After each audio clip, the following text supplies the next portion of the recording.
మీరు credit cards వాడుతున్నారా? అయితే మీకు బ్యాడ్ న్యూస్ అండి. ఎందుకంటే చాలా బ్యాంకులు వాళ్ళ క్రెడిట్ కార్డ్స్ రూల్స్ని మార్చేశాయి. ఇలా రూల్స్ని మార్చడం వలన చాలా కార్డ్స్ యొక్క ఛార్జెస్ అనేవి పెరిగాయి. అసలు ఆ బ్యాంక్స్ ఏంటి, ఎటువంటి రూల్స్ మారాయి, ఎటువంటి ఛార్జెస్ పెరిగాయి, ఇవన్నీ పిన్ టు పిన్ నేనైతే ఈ వీడియోలో ఎక్స్ప్లెయిన్ చేస్తా. సో ఈ వీడియోని లాస్ట్ వరకు చూడండి. అంతేకాకుండా ఇంతవరకు ఈ ఛానల్ని సబ్స్క్రైబ్ చేసుకోకపోతే ఇప్పుడే సబ్స్క్రైబ్ చేసుకోండి. నేను మీ కౌశిక్ మరిడి. ఇంకా డైరెక్ట్గా టాపిక్లోకి వెళ్ళిపోదాం. ఫస్ట్ బ్యాంక్ వచ్చేసి యాక్సిస్ బ్యాంక్. సో యాక్సిస్ బ్యాంక్లో ఫస్ట్ చేంజ్ వచ్చేసి రిడమ్షన్ ఫీ. సో మీరు కనుక యాక్సిస్ బ్యాంక్లో ఏ కార్డ్ని యూజ్ చేస్తున్నా మీకు రివార్డ్ పాయింట్స్ అనేవి వస్తూ ఉంటాయి. వాటిని ఏమంటారు? ఎడ్జ్ రివార్డ్ పాయింట్స్ అంటాం కదా.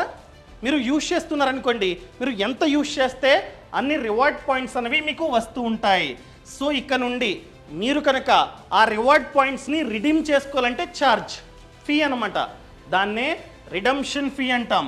సో ఈ ఫీజు అన్నది డిసెంబర్ 20 నుండి అమల్లోకి రాబోతుంది. ఆల్రెడీ అయిపోయింది డిసెంబర్ 20. సో ఇక్కడ నుండి మీరు కనుక మీ కార్డు మీద వచ్చిన ఎడ్జ్ రివార్డ్ పాయింట్స్ని రిడీమ్ చేసుకుంటున్నట్లయితే ఖచ్చితంగా మీరైతే ఫీ కట్టాలి. ఒకవేళ మీరు కనుక ఆ పాయింట్స్ని, ఏవైతే పాయింట్స్ ఉన్నాయో ఈ పాయింట్స్ని క్యాష్లోకి రిడీమ్ చేసుకుంటున్నట్లయితే ఫీ వచ్చేసి 9 రూపీస్. సో ఇండియాలో చాలా వాటికి తోకుంటుంది. ఆ తోకే జిఎస్టీ. సో జిఎస్టీ చూసుకున్నట్లయితే 18%. సో దీని మీద కూడా 18% జిఎస్టీ అనమాట. సో టోటల్గా 10.62 రూపీస్ ఫీ. క్లియర్? క్యాష్లోకి రిడీమ్ చేసుకుంటున్నట్లయితే ఇండైరెక్ట్గా మీరైతే దీన్ని భరించాల్సిందే.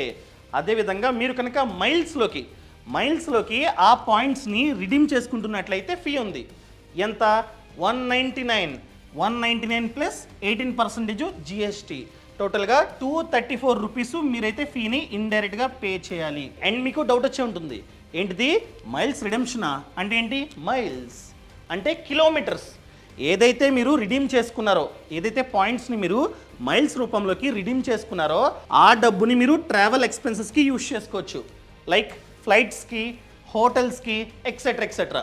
సో ఫర్ ఎగ్జాంపుల్ మీరు కనుక ఫ్లైట్స్ని బుక్ చేసుకుంటున్నట్లయితే రిడీమ్ చేసుకున్నారు కదా, ఈ డబ్బుని యూజ్ చేసుకోవచ్చు అనమాట. ఫర్ ఎగ్జాంపుల్ ఫ్లైట్ 10,000, మీ దగ్గర పాయింట్స్ ఉన్నాయనుకోండి, రిడీమ్ చేసుకున్నారు కదా, ఒక 6,000 ఆ విధంగా పాయింట్స్ రూపంలో కట్టొచ్చు. సో మీరు మీ చేతి నుండి ఒక 4,000 కట్టుకుంటే చాలు, ఇండైరెక్ట్గా మీకు డిస్కౌంట్ అన్నది వచ్చినట్లే, అది కూడా ఈ పాయింట్స్ వలన.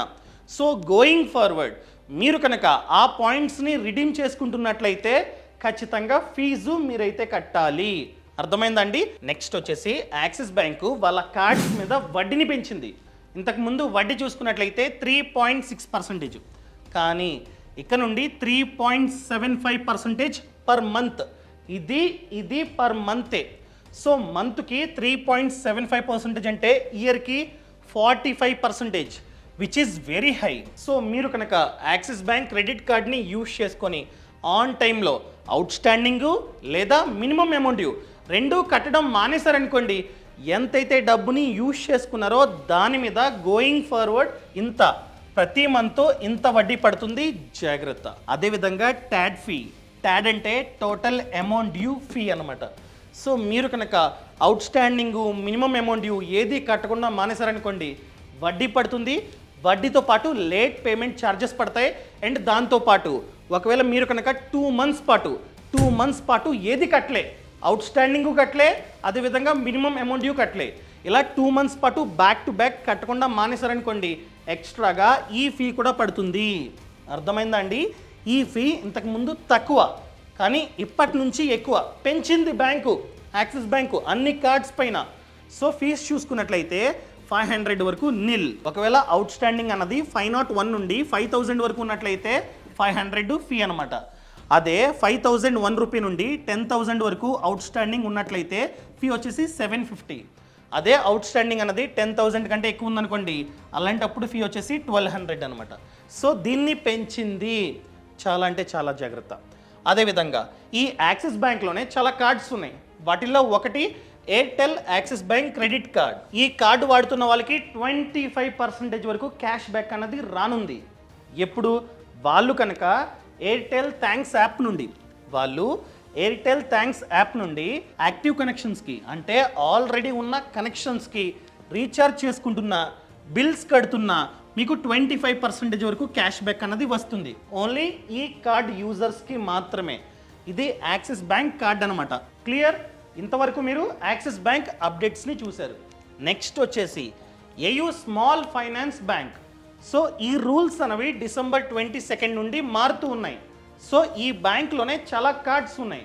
వాటిలో వన్ ఆఫ్ ది కార్డ్ వచ్చేసి ఇక్సిగో ఏయూ క్రెడిట్ కార్డ్. ఈ కార్డుతో మీరు కనుక ఈ రోజు నుంచి ఎడ్యుకేషనల్ ట్రాన్సాక్షన్స్ చేస్తున్నట్లయితే, అనగా స్కూల్స్లోని, కాలేజెస్లోని, కోచింగ్ సెంటర్స్లోని ఈ కార్డుతో మీరు కనుక ఫీజు కడుతున్నట్లయితే ఎటువంటి రివార్డ్ పాయింట్స్ రావు. అదేవిధంగా గవర్నమెంట్ ట్రాన్సాక్షన్స్ అనగా ఫర్ ఎగ్జాంపుల్ ట్యాక్స్, ఈ కార్డుతో మీరు ఇన్కమ్ ట్యాక్స్ని కడుతున్నారు, అలాంటప్పుడు కూడా ఎటువంటి రివార్డ్ పాయింట్స్ రావు. అదేవిధంగా రెంట్ అండి, ఈ కార్డుతో రెంట్ కడుతున్నా ఈ రోజు నుంచి ఎటువంటి రివార్డ్ పాయింట్స్ రావు. అదేవిధంగా బీబీపీఎస్ ట్రాన్సాక్షన్స్, మీరు కనుక ఈ కార్డుతో బీబీపీఎస్ ట్రాన్సాక్షన్లు చేసినా కూడా ఎటువంటి రివార్డ్ పాయింట్స్ రావు. చాలా జాగ్రత్త. చాలామంది 20,000, 30,000, 40,000 రెంట్ కడుతూ ఉంటారు కార్డ్స్తో. వాళ్ళకి రివార్డ్ పాయింట్స్ అనేవి వస్తూ ఉంటాయి, క్లెయిమ్ చేసుకుంటూ ఉంటారు, అనగా రిడీమ్ చేసుకుంటూ ఉంటారు. ఫ్లైట్స్కి, హోటల్స్కి డిస్కౌంట్లు వస్తూ ఉంటాయి. అదేవిధంగా క్యాష్ రూపంలో రిడీమ్ చేసుకుంటూ ఉంటారు. ఇక నుండి అలాంటి వాళ్ళకి ఎటువంటి రివార్డ్ పాయింట్స్ రావు. జాగ్రత్త, గుర్తుపెట్టుకోండి. అదేవిధంగా సెకండ్ వన్, ఇంటర్నేషనల్ స్పెండ్స్. మీరు కనుక ఈ కార్డుతో అనగా ఇక్సిగో ఏయూ క్రెడిట్ కార్డుతో మీరు కనుక ఇంటర్నేషనల్ స్పెండ్స్ చేస్తున్నట్లయితే ఎటువంటి రివార్డ్ పాయింట్స్ రావు. అదేవిధంగా డిసెంబర్ 23 నుండి, ఇది గుడ్ న్యూస్ అనమాట, మీరు కనుక ఈ కార్డుతో వేరే కంట్రీస్కి వెళ్ళి అక్కడ ట్రాన్సాక్షన్లు చేస్తున్నట్లయితే 0 ఫారెక్స్ మార్కప్ ఛార్జ్. జనరల్గా ఈ ఛార్జ్ అన్నది 3.5% వరకు ఉంటుంది. అంటే ఏంటి? ఫర్ ఎగ్జాంపుల్ ఈ కార్డ్ని మీరు అమెరికా తీసుకెళ్లారు, అక్కడ స్పెండ్ చేస్తున్నారు. ఈ కార్డులో ఉన్న డబ్బు రూపీస్, కానీ మీరు స్పెండ్ చేసేది డాలర్స్. సో ఇక్కడ ఖచ్చితంగా కరెన్సీ ఎక్స్చేంజ్ అవుతుంది, దానికి ఛార్జ్ ఉంటుంది. ఆ ఛార్జ్నే ఫారెక్స్ మార్కప్ ఛార్జ్ అంటాం. ఇది జనరల్గా ఇంత ఉంటుంది, కానీ ఈ కార్డ్కి ఇక నుండి 0, ఎటువంటి ఎక్స్ట్రా ఛార్జు పడదనమాట. ఇది కాస్త గుడ్ న్యూస్. అదేవిధంగా ఈ కార్డుతో మీరు కనుక యూటిలిటీస్ అంటే current bill, phone bill, wifi bill ఇవి కనుక కడుతున్నట్లయితే 100కి మీరు కనుక 100 స్పెండ్ చేస్తే ప్రతి 100కి ఒక రివార్డ్ పాయింట్ అన్నది వస్తూ ఉంటుందన్నమాట. ఓన్లీ యూటిలిటీస్కే కాదు, టెలికామ్ అనగా రీఛార్జ్లు చేసుకుంటున్నారు. అండ్ ఇన్సూరెన్స్, మీరు ఇన్సూరెన్స్ కడుతుంటారు కదా ప్రతి ఇయర్, హెల్త్ ఇన్సూరెన్స్ కావచ్చు, టర్మ్ ఇన్సూరెన్స్ కావచ్చు, ఎండోమెంట్ ప్లాన్ కావచ్చు, ఇలా ల్యాక్స్లో కడుతుంటారు. కొందరైతే ఎవరైతే యూలిప్స్ ఎండోమెంట్ ప్లాన్ తీసుకున్నారో వాళ్ళైతే ల్యాక్స్లో కడుతుంటారు. సో అలా మీరు కనుక ఇన్సూరెన్స్కి ఈ కార్డ్ని యూజ్ చేసినా కూడా మీకు రివార్డ్ పాయింట్స్ అనేవి వస్తూ ఉంటాయి. ఈ రకంగా 100కి 1 రూపీ. కానీ చిన్న కండిషన్ పెట్టారు, ఇన్సూరెన్స్కి max to max 100 reward points మాత్రమే వస్తాయి. అర్థమైందా అండి? సో వీటికి ఈ విధంగా రివార్డ్ పాయింట్స్ అనేవి వస్తూ ఉంటాయి, గుర్తుపెట్టుకోండి. ఇంకా నెక్స్ట్ బ్యాంక్ ఎస్ బ్యాంక్. ఈ బ్యాంకు డిసెంబర్ 1 నుండి రివార్డ్ పాయింట్స్ యూసేజ్ మీద లిమిట్ పెట్టింది. ఫర్ ఎగ్జాంపుల్ ఈ బ్యాంక్లోనే చాలా కార్డ్స్ ఉంటాయి. ఎగ్జాంపుల్గా మార్క్యూ క్రెడిట్ కార్డ్. ఈ కార్డు వాడుతున్న వాళ్ళకి యూసేజ్ లిమిట్ ఏంటంటే, మీరు కనుక ఈ కార్డు ద్వారా వచ్చిన రివార్డ్ పాయింట్స్తో ఫ్లైట్ టికెట్స్, హోటల్స్ని బుక్ చేసుకుందాం అనుకున్నట్లయితే గోయింగ్ ఫార్వర్డ్ 100% ఆఫ్ అమౌంట్ని మీరైతే క్లెయిమ్ చేసుకోలేరు. Only 70% of invoice value or 3 lakh reward points per month. రెండిటిలో ఏదైతే తక్కువ ఉందో దాన్ని మాత్రమే మీరు యూజ్ చేసుకోగలరు. అర్థమైందా అండి? ఇంతకుముందు మీ దగ్గర చాలా రివార్డ్ పాయింట్స్ ఉంటాయి. ముఖ్యంగా ఈ కార్డ్ని యూజ్ చేసే వాళ్ళ వద్ద భారీగా రివార్డ్ పాయింట్స్ ఉంటే 100% ఆఫ్ ఇన్వాయిస్ వాల్యూని వాళ్ళు క్లెయిమ్ చేసుకునేవాళ్ళు. కానీ గోయింగ్ ఫార్వర్డ్ అలా కాదు, ఈ రెండిటిలో ఏదైతే తక్కువ ఉందో దాన్ని మాత్రమే యూజ్ చేసుకోగలరు. Next card reserve credit card. So వాళ్ళకి కండిషన్ ఏంటంటే 70% of invoice value or 2 lakh points per month, whichever is lower, దాన్ని మాత్రమే మీరు క్లెయిమ్ చేసుకోగలరు. అదేవిధంగా రిమైనింగ్ కార్డ్స్, ఇవి 2 కార్డ్స్ కాకుండా ఈ కార్డు కాకుండా రిమైనింగ్ మీ దగ్గర A S bank credit card ఉన్నా కూడా కండిషన్ ఏంటంటే going forward up to 70% of invoice value or 1 lakh reward points per month, whichever is lower. ఏదైతే రెండిట్లో తక్కువ ఉందో అది మాత్రమే మీకు వర్తిస్తుంది. క్లియర్? అర్థమైందా అండి? సో ఇవి చేంజెస్ ఇవి రూల్స్, ఇవి ఛార్జెస్ అనమాట. అగండి మీకు ఇంపార్టెంట్ మ్యాటర్ చెప్పాలి. ఫర్ ఎగ్జాంపుల్, మీరు కుటుంబంలో మీరే సంపాదిస్తున్నారు. మీ ఆదాయం మీద మీ పిల్లలు, పేరెంట్స్ అందరూ బేస్ అయి ఉన్నారు. అలాంటప్పుడు మీ పేరు మీద ఖచ్చితంగా టర్మ్ ఇన్సూరెన్స్ ఉండాలి. ఎగ్జాంపుల్గా రిస్క్ అయిందండి, అనుకోకుండా చనిపోయాం. అలాంటప్పుడు ఫ్యామిలీ సిచ్యువేషన్ ఏంటి? ఆ ఫ్యామిలీ రోడ్డు మీద పడాల్సిన సిచ్యువేషన్ రావచ్చు. అదే మీ పేరు మీద ఒక 2 కోట్ల టర్మ్ ప్లాన్ ఉందనుకోండి, టర్మ్ ఇన్సూరెన్స్ ఉందనుకోండి, రేపు మనకి ఏదైనా జరిగితే బీమా సంస్థ మన కుటుంబానికి 2 కోట్లు ఇస్తుంది. సో ఫ్యూచర్లో వాళ్ళైతే ఆర్థికంగా ఇబ్బంది పడరు. సో ప్రతి ఒక్కరూ టర్మ్ ప్లాన్ తీసుకోవాలి. మీరు నన్ను అడగవచ్చు, మంచి కంపెనీని చెప్పండి, మార్కెట్లో ఉన్న కంపెనీని. చాలా ఉన్నాయి. వాటిల్లో వన్ ఆఫ్ ది బెస్ట్ వచ్చేసి యాక్సిస్ మ్యాక్స్ లైఫ్ ఇన్సూరెన్స్. మీరు కన్ఫ్యూజ్ అవ్వచ్చు, ఇంతకుముందు దీని పేరు మ్యాక్స్ లైఫ్ ఇన్సూరెన్స్, ఇప్పుడు దాని పేరు యాక్సిస్ మ్యాక్స్ లైఫ్ ఇన్సూరెన్స్ అనమాట. ఎందుకు ఇది వన్ ఆఫ్ ది బెస్ట్ అంటే క్లైమ్ సెటిల్మెంట్ రేషియో చూసుకున్నట్లయితే 99.65. నేను జనరల్గా చెప్తుంటా 95% కంటే ఎక్కువ ఉంటే మంచిది అని చెప్పి, కానీ ఈ కంపెనీ యొక్క claim settlement ratio 99.65 which is good. అదేవిధంగా డిస్కౌంట్ అండి, ఫస్ట్ ప్రీమియం మీద 12% వరకు డిస్కౌంట్ అయితే ఉంది. మీరు కనుక, నేను పక్కన లింక్ ఇచ్చా, పక్కన కామెంట్స్లో కింద డిస్క్రిప్షన్లో లింక్ ఇచ్చా, ఆ లింక్ని క్లిక్ చేసి మీ డీటెయిల్స్ అన్నీ ఎంటర్ చేసి మీరు కనుక ఈ టర్మ్ ప్లాన్ తీసుకుంటున్నట్లయితే ఫస్ట్ ఇయర్ మీకు 12% వరకు డిస్కౌంట్ అయితే వస్తుంది. అండ్ 2 కోట్ల టర్మ్ ప్లాను మంత్కి 952 నుండి స్టార్ట్ అవుతుంది. ఇది స్టార్టింగ్ ప్రైస్ మాత్రమే. మీ ఏజ్ తక్కువ ఉండి ఎటువంటి జబ్బులు లేవనుకోండి, ఇంత నుండి మీ టర్మ్ ప్లాన్ అన్నది స్టార్ట్ అవుతుంది. మంత్లీ ప్రీమియం 952 రూపీస్ అనమాట. అదేవిధంగా వీళ్ళు క్లైమ్స్ని మంచిగా సెటిల్మెంట్ చేస్తున్నారు. 1 డే క్లైమ్ సెటిల్మెంట్.